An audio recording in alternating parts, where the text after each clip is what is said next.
তাদের যারা বেকার আছে তাদের একটা কর্ম বা চাকরি বাকরি পালি সেটাই তো সুবিধা হয়। মানে যার যে লেভেলটা ওই লেভেল অনুযায়ী কাজ করলে কাজের কোনো সমস্যা নেই।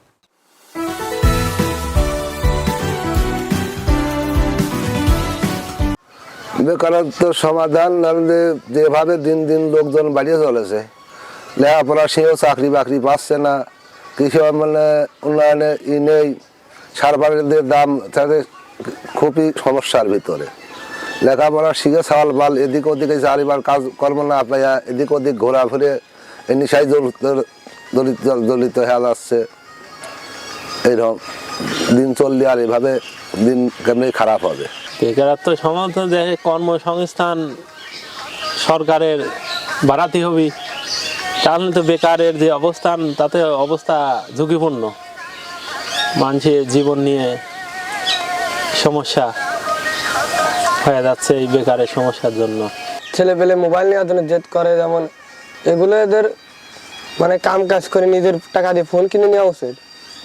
এরা বাবা মার সাথে জেদ করে, বাবা মা তো সব বাবা মাই দিতে পারে না।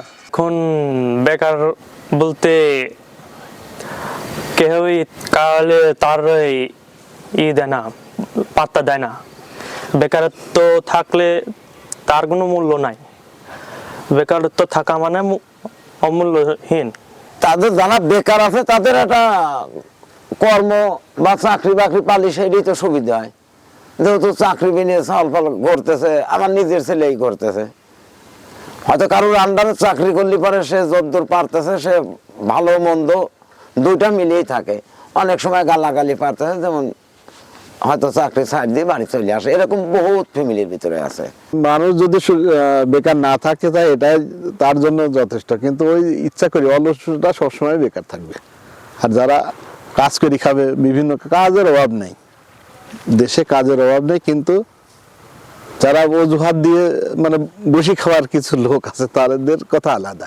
সুযোগ পায়ও করতে চায় না, হয়তো তার যোগ্যতা নেই, যে কাজ করা সেই কাজের আশা করে বসে থাকে। মানে যার যে লেভেলটা ওই লেভেল অনুযায়ী কাজ করলে কাজের কোনো সমস্যা নেই। তারা আশা আছে যে কর্মচারী একটা সরকারি চাকরি পালেই কাজ টাজ করা যাবে। তারা তো আর আমার মতো রিক্সা বই পারতেছেন, ভ্যান বই পারতেছেন। সমাধান ধরেন যেসব ছেলে পেলে বেকার আছে সেসব ছেলে পেলের একটা কর্ম সরকারের থেকে দিলেই তারা বাঁচতে পারে।